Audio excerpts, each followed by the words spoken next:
Action. Okay, ladies and gentlemen, welcome back to the Final Point Cafe. This is your host, Pierre. I got my friend, and my mom was messing with me the other day, and she was talking about Friday. We was just laughing or whatever. This is my partner, Craig, but not Craig from Friday. Right. Can you introduce yourself to everybody? Let everybody know your background. Okay. Let everybody know where your smile come from. All right. And not to mention, you from the north side. North side. North. I'm from the south. You know what I'm saying? North. Do your thing, baby. Let people know. I'm Craig Richardson.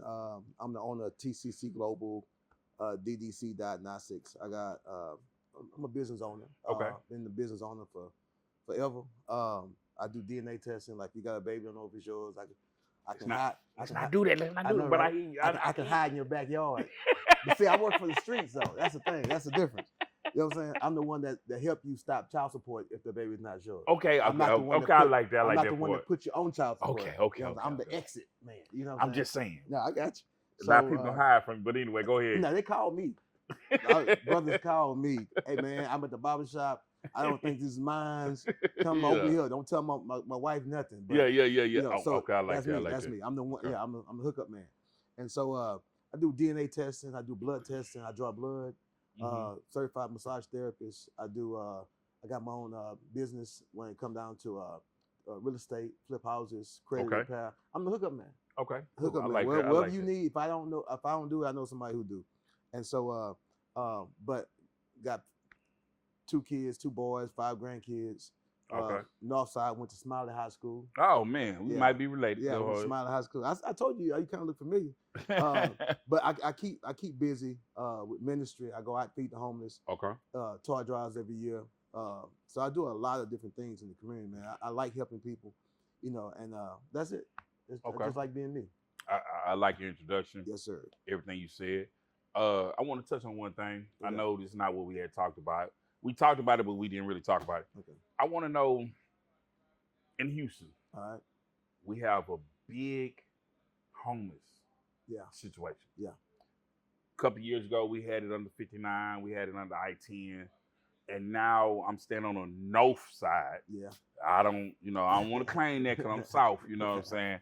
But I seen the situation that I talked to my guy about, and it was like, I seen a couple of tents on the side of the freeway. Yeah. And I seen the fire. Okay. And it happened like three nights in a row. And so I think like the 4th night, I seen the cops come through the fire department, and they shut them down, move. Do you think it's a real problem in Houston? Or do you think it's something that society's not doing? Okay. And I'm not talking about the Trump administration, because I don't want to get, political. Or get with, the mayor, but I'm just saying, like, from a personal standpoint, do you really think it's a real problem that needs to be addressed?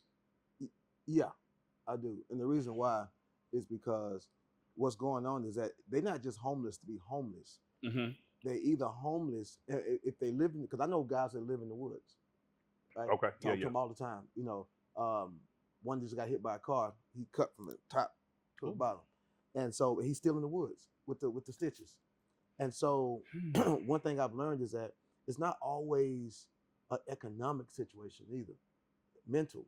Mm-hmm. Most of them have some mental issues. Now, it could be coming from the use of meth, which is a real big thing now. See, back in the day, black folks didn't use meth. Mm-hmm.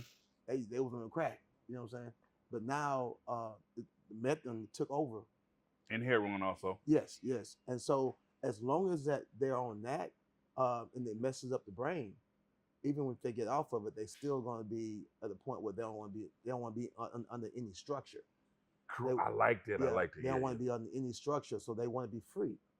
So they rather be out there than being under a roof and being protected sometimes.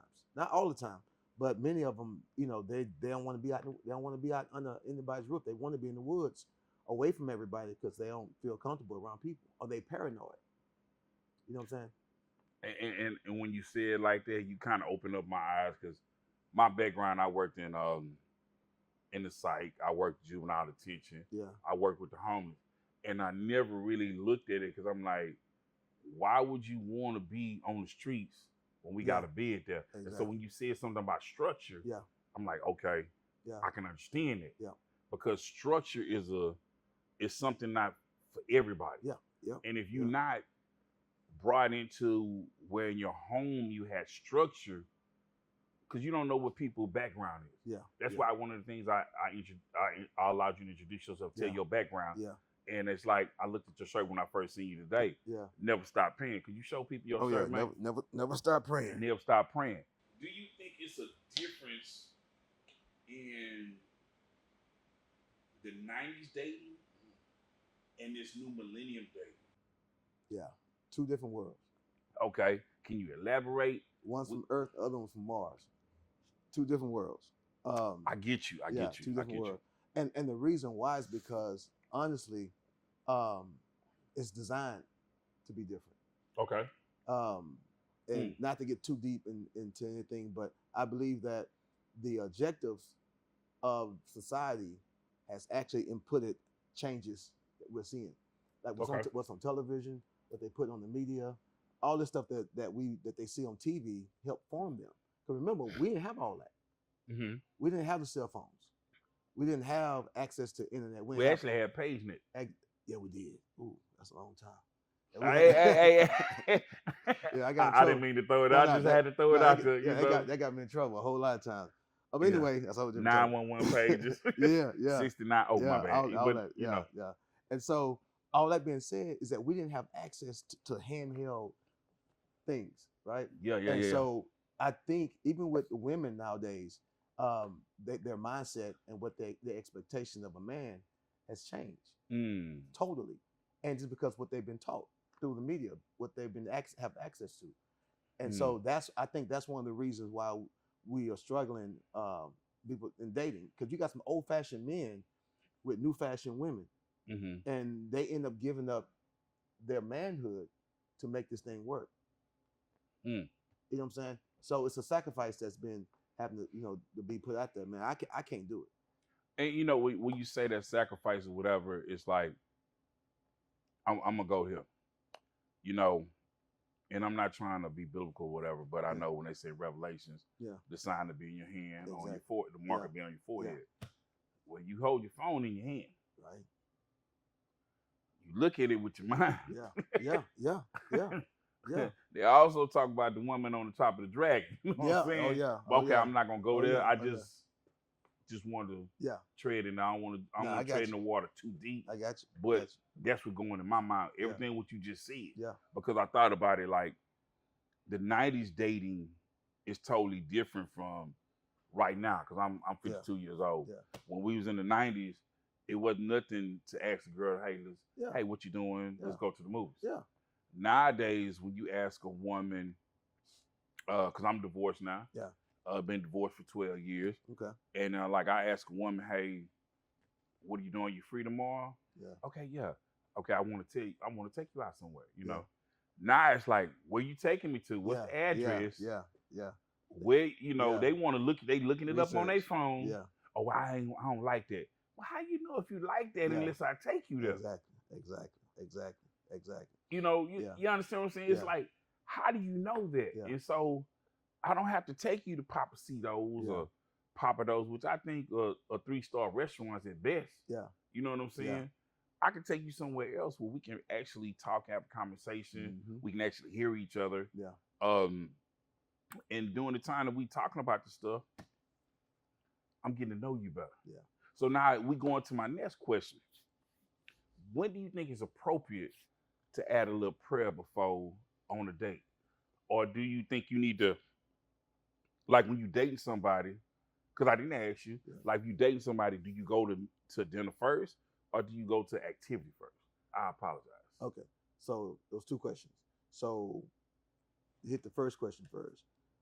When do you start praying? I believe to know who you got, you got to start praying first. Okay. Because if they are not together or by yourself, both. Okay. Because if you start praying with her and she rejects it, then you know who you got. Okay. You know what I'm saying? That's the easiest way to find out what type of woman you got. But what if she never been introduced to that? Then you understand what I'm saying? Yeah. But that tells you y'all in two different worlds there, and that's cool. But okay, I like where you're going. Yeah. Do you work with them? Yeah. Or like say for instance, like I went on a date with a chick and we had got our food. She just went to eat. Yeah. And I was like, hold on. Give me your hand. You know what I'm Yeah. saying? Yeah. Like, she might not never had that kind of leadership. Yeah. Yeah. It might not never been in her house. Yeah. So how do you know whether or not she conducive or she can learn how to get under that canopy? Two things. Okay, go ahead. I'm asking. So this is the thing. Because I see you excited about it. So the thing is this. 2 reasons. If you bring it to her and she receives it, it tells you that she has a good spirit. And she has a learning spirit. And she has a spirit to get under the man and let the man teach her something. Okay. So that's cool. If she don't know, she don't know. So I'm gonna bring it to you. And see, I'm gonna watch you and see how you deal with it when I put it into in your lap. The second type of woman is that if you bring it to her, there's a possibility that she has a rebellion spirit. Which means she don't want nothing to do with that. You know what I'm saying? You talking like my mama used to talk. You talking like my daddy used to talk, my granddad. I don't want to hear all that. So some people have an issue with that life or that type of that praying life. They don't like it at all. But some people never been introduced to it, and it feeds a part of them that they didn't know need to be fed. Okay. My next question with that, because I got to go into this. How would you feel if y'all went on 3 dates, maybe 2 or 3, and you offer her to pray, and she don't pray? That's okay. That's okay? If she's new to it, I wouldn't expect her to know how to pray. Okay. If she's new to it. I guess I got kind of like, I would think like, you know, and I'm coming from the South Side. I don't know y'all know dudes. You know what I'm saying? Yeah, a little different. But I was raised in the church. Yeah, me too. And being in the church, and I was one of the mischievous boys. I ain't gonna lie. I was too. But I kind of like a church girl. You know what I'm saying? Don't get me wrong. You know what I'm saying? I ain't saying you gotta be perfect. But you know what I'm saying? Yeah. You gotta know how to kind of move. Yeah, exactly. You know what I'm saying? Exactly. So, and I guess to go with the first question is like, if I'm messing with you, or I'm not messing, if I'm dating you or inquiring you to court you to like, could you be a potential? Yeah. I need to know if you can carry on this. Yeah. I can't carry on. Yeah. That's what I'm trying to say. Yeah. Like, can you do it? And I need to know, like what you just said, do you have a learning spirit? Yeah. Are you gonna really follow? How long do we need to take before I can get you to follow and lead? Yeah. Because it's gonna be some things that I'm not gonna always be able to lead. Yeah. It might be I'm gone. Yeah. So the question you asked, how long do it take to know if you're a woman that can follow, right? That should be off the bat. You should be able to tell that in the beginning, how they respond to your questions. I tell people all the time. I do dating counseling. I've been doing that for 20 years. Okay. So I tell people all the time. You ask a question and you listen for a response. Don't do too much talking. Let them do more talking than you. And you are here. Last night I had a guy. I said, "Ask your girl." He just met this girl. What was she looking for in a man? And so he called him, and I say, "Ask her." He asked her. She said, "A man with a good job, a man that know how to respect a woman, a man blah blah blah blah." She got low self-esteem. Go ahead. Yeah, and so I told him, I said, if she uses the word, if a man who feared the Lord in the first 2 statements, then she good to look at. But if she's not even mentioning that she's looking for a man that know God, then that's a whole nother issue. Now, if she don't know God, that's a situation too. But like I said earlier, it don't make a difference, man. If you are praying, she needs to see who you are. She needs to know who you are. Because you're laying online. Yeah. Everything got to be put on the line, man. Because if not, she's going to test you the way that she knows how. True. Which is toxic. Yeah. And I tell men this all the time. When a woman, you get with a new woman, she takes the place of your old rib, right? So if this woman, I'm dating 2 girls, girl number 1, I'm dating her, she's become a part of my rib, right? So she understand me, right? Because we dated for a long time. Well, we break up with this other woman. I can't expect her to have it all together yet because she hadn't learned my rib yet. She's changing over to a different position. She still got the last man in her. You know what I'm saying? So they have to learn who the new guy, the new man. because they got to get submissive under that man. Correct. You know what I'm saying? So it's You talking now we talking about soul I know, ties right? and other I stuff know, now. I know, I You're know. going a little deep I now. know, I we know. just we On the baseline surface. talking now. Yeah. Stay on the surface. Now I understand where you coming from. Just saying you going with soul ties now, bro. You gotta watch me, man. You gotta watch me. Hey man, that's why I try to be the I'm like, me. I mean, I like what you're saying. Yeah. But right now we just, for right now we on surface. Don't get me wrong. We can go there. Yeah. Because I like where you're going. That's why I'm asking these questions. I'm asking because I went to a situation and I was dating a chick, just met her. She made north of 100, and I was like, for the first time in a long time, I'm gonna tell you about my background because I didn't tell you mine. Yeah. I went through a divorce. Okay. And I was divorced for 12 years, and so for 10 of those 12, I really didn't date. Okay. I got cussing my children. Okay. Same 3 here. kids, That's 2 great. kids, 2 boys, 1 girl. And I'm like, I'm trying to raise them. And I told them when me and their mother first separated, I would never put nobody over y'all. Yeah. Maybe I spoke out of turn. Yeah. But I didn't want to be like my grandfather who went through a divorce. He got another woman, and it felt like, no offense, God rest his soul, line of fifth. I felt like he got a woman just so she can help him with his children. Yeah. I didn't want to do that. We talk about that's old school. We talk about generational curses. Yeah. To me, that was a curse. Yeah. I wanted to break that as a man. Yeah. Most people might understand that, but that's what I wanted to break. Yeah, exactly. Because to me, a woman is more than just a fictitious utilization of a thing. Okay, you here for me. Yeah. We here together. Yeah. So I told my children, you know what I told them. And I ain't gonna lie, I got back into the dating realm 2 years or whatever, kind of sort of why I started dating a little serious. Yeah. And so this little chick that I met,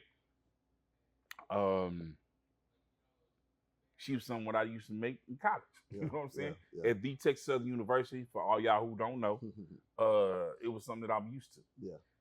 Educated, somebody I can talk to on an intellectual level. Yeah. Kind of down to earth. And when I was telling you about the prayer, I was like, man, okay, cool. We went to this nice little inexpensive restaurant, but it was just good enough for us. Yeah. And we prayed. And she was like, okay, cool. I like that. Okay. I'm getting all the right vibes. Okay. You know what I'm saying? Okay. So the next day we went to this little French place. I say, hey, I want to, I'm trying to be fly like Hitch or whatever. So I'm going to take you to a place around the world. Where you want to go? And she said, I said, we're going to go to Italy. You know what I'm saying? Okay. No, I say France. Okay. So I took her to this restaurant, a little French spot downtown. Yeah. She's like, you crazy. I said, hey, I need to know what time you're available so we can catch the plane. Yeah. I'm trying to make it all player, all that old kind of stuff. And we went there, and that's when the boom was lowered on me. Yeah. It was the boom of dating, like asking questions about my marriage. Okay. And I was like, okay, I done showed you what kind of dude I am. I got God in me. I done raised my kids. And it's not nothing about me raising my kids where I need to get a pep rally. Yeah. But it's more about when you ask me questions about what happened between you and her. And I was like, well, we didn't renew our vows. Yeah. That should have been, to me, that should have been suffice. Yeah. Let's get to know each other. This is the second date. When she told me, well, I was, me and my husband, we just, we grew apart. Yeah. Now, the thing with them growing apart, they was 10 years apart. So I kind of looked at you was 25, he was 35. I kind of understood the thing. Yeah. But if it's okay for you to say what you're saying, it's okay for me saying what I'm saying. Exactly. I'm not disrespecting you, but we don't need to go that depth. So that's why I asked you about the dating stuff. Yeah. And about God. And it was like, I tried to give her that grace. That's why I asked you what I know it was kind of different or whatever, but I was like, what do you do in that situation when you're trying to get to know somebody? Like she passed one test with the prayer. Okay. I was like, oh, because most chicks I done dated, even when I was married, I ain't met too many chicks really pass. Like, okay, let's break. Yeah. That was like, cool. I got mama. Not saying I'm dating mama, but you know what I'm saying. I got mama vibes, you know. And it turned out to be something totally different. So I'm like, from your advice, because it seemed like you're a well circled man. You know what I'm saying? Yeah. When I say well circled, it seemed like you got a lot of grasp for everything. You got your hand in everything. Yeah. You've been a complete man, and Yeah. I think that most young men could learn a lot of things from you. Yeah. I can learn something from you. Yeah. Maybe I can learn how to keep a black beard. You know? All right. You know, but something you just said that she had mama vibes, right? That right there says it all. Okay. Because I think every man is looking for a woman that has a nurturing spirit. That's what we need as men, a woman that has that nurturing spirit. Not every time something looks wrong, you want to chop me up. You know what I'm saying? But having a nurturing spirit means a mature, feminine mindset. Okay. You know what I'm saying? A lot of women don't have that. Okay. Even the older women now don't have it. They want to be aunties, but they okay. Want, so they want to still be young, but yet their mind is younger than the way the way they look. So that's one of the issues that I've learned. So when it comes down to when you're meeting these women and you want to know where they stand and you really might like her, but you want to know if y'all compatible mentally, physically, spiritually, all across, economically. True. I mean, all that matters. Yeah, all that makes a difference. So I look at all that. But the biggest thing I look at is the fact that she has a spiritual baseline, same as you, right? If she got a spiritual baseline, I can work with that. But the problem is this. Okay, go ahead. But the problem is this. If I go in telling her what I want in a woman, I don't do that, but she'll become that. And it won't be the real her. Okay. Right? And then once she get comfortable, the real her shows up. I don't know who you are. You know what I'm saying? And so it steals time, you know what I'm saying? And it causes, a lot of issues, in trusting women because they don't want to tell you the truth in the beginning. That's why when I date women, I never tell them when they and I learned this when I was young at the Texas Southern University. For all y'all don't know, I got a graduate from there, and then I got one playing football, tight end, Xavier Phipps, number 81. Boom. Anyway, yes, hey, I got to do that. That's my son, right. just because he got 12 receptions, one touchdown, you know what I'm saying? 87 yards, I think, verbatim, 7.7 yards per carry. But we're not gonna talk about it. But what I want to say was, I learned, like, when I was dating, even in college, I never tell a woman what I'm looking for. Yeah, exactly. They ask me, "Oh, you want to be boyfriend?" Oh, hey, let's get to know each other. Yeah. Because it's a thing, even when you get married with somebody, it's called a honeymoon stage. Yeah. You don't know what you're dealing with. That's right. To after that happiness is gone. After everything settles in. Yeah. Yes, sir. That's a thing. Yeah. So being there, I brought up Xavier Phipps, you know what I'm saying? Yeah. Number one tight end in America. I don't know if he's going to get the Heisman this year, maybe next year. I don't know. But I want to ask you a question. You said you was a father of 2, 5 grandchildren. I don't have no grandkids yet that I know of. This really, especially in our family, because I know it's a difference between different race of people or whatever. Yeah. When do you stop parenting? Or do you transcend to coaching? Because parenting and coaching 2 different things. Yeah. And it's important to know the difference. Because it's like parenting consultation. Yeah. It's important to know the difference because if you continue to parent, then you enable the child. Right? You enable the child. The child, we're going to depend on you. I need $100. I need this. They're going to keep coming back to you because you're still in parent mode, right? Yeah. But when it comes down to coaching, what I've learned is that, and it works 2 ways because if you keep parenting a child that's grown or almost grown or whatever it might be, they don't appreciate that. They start assuming you're supposed to do this or supposed to do that, supposed to do this. So what I've learned is that I become a coach, spiritual coach, and I step back. You know what I'm saying? Because these kids have attitude issues. So I'm not going to be parent. Number one, I'm not going to parent you while you got this attitude. I'm stepping back because I see what my mistake was. Yes, you know what I'm saying? So I have to step back because I need you to grow because that determines was I a good father or not. You know what I'm saying? I don't want to be double checking myself as if I'm a bad parent. So look, I'm gonna step back. I'm gonna tell you what you need to do. I'm gonna step back, and then I'm gonna put God on you. You know what I'm saying? Once I put God on you, I'm done. I got a son now. We hadn't talked in 2 years. My oldest I'm son. with you. You know what I'm saying? 2 years, and because he cheated on his wife and left his kids. So now I got my grandkids. You know what I'm saying? I'm raising them. So the thing is, I don't care who you are, my son, my daughter, who. When you wrong, you wrong, and that goes across the board. I'm gonna tell him you wrong for this. Now, his wife. They divorced. They got everybody got new people. And so now we can kind of settle down, but he's still in the mindset of that childish state of I lost out. I messed up. You know, he messed up. His wife is a pretty wife. She's smart. Everything, the one that, my daughter-in-law, everything a man could want was her. He got messed up and did what he did. So now he's kind of in a weird situation. He can't fix it now. So now he just cut everybody off. You know, and that's cool. At the end of the day, God gonna do what he do. Yeah, he always gonna do it. Yeah. I mean, yeah, I like how you put yourself on the line. Yeah.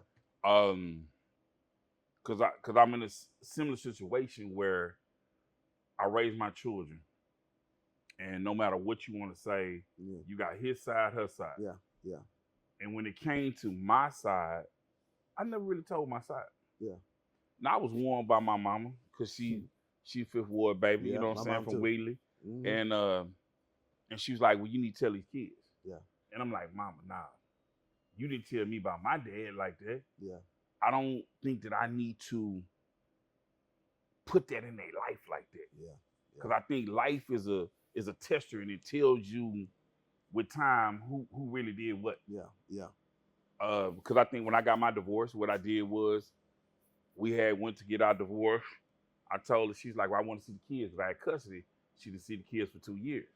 And I say, hey, well, let's meet at Starbucks. Let's talk. Yeah. Because my thing was, if you dating somebody, I need to meet this dude. Yeah. If I'm dating somebody, you can meet whoever. I don't care. Yeah. Because I know me. If I get a phone call, and I hear, Daddy, we gonna have some problems. Yep.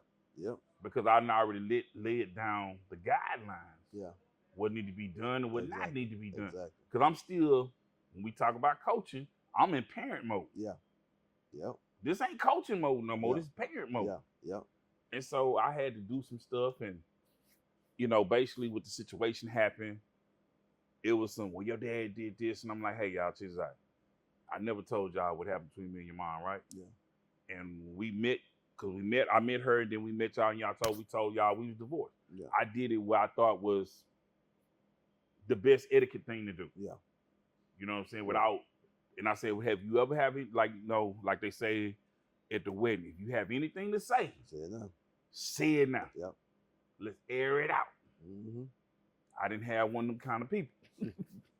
Because, I tried to do right. Yeah. And sometimes, it came back and bite me. So I understand what you're saying about your son, because sometimes you can do right and it's wrong. Yeah. Yep. And you can do wrong and it's right. Right. That's right. And because two things can be true. Yeah. Even though we don't think so. Yeah. It just what it is. Yeah. And family, what it is, man, I appreciate you kind of opening me up, because I see a side of you that I wish I had. You know what I'm saying? You're very optimistic. Yeah. I like the energy that you have. Yes, sir. And I would love to have you come back on here, get with my guys, because we all come from different walks of life. Yes, sir. Yes, sir. You understand? Yeah. And right now, like I say, just even talking to you, I'm seeing we can do a different spin off, because you're on that grown man stuff. Yeah. And that's what I like. You know what I'm saying? Because you don't get to talk to men that's our age that's not talking about. Yeah. And I don't want to say that. No, you know what I'm trying to say? They're trying to stay young, man. Yeah, they're trying to stay young, relevant, whatever. Yeah. And I got caught up into it. But like right now, I said, you know what? I did my thing. I was married, raised my kids. Mm-hmm. I'm not trying to do that no more. Exactly. If you ain't growing where I'm going, that's it. Keep it rolling. That's you know what I'm saying? Keep walking. Keep walking. Well, I appreciate you being on Defining Point Cafe. Yes, sir. Thank you very much, sir. We're gonna have you back.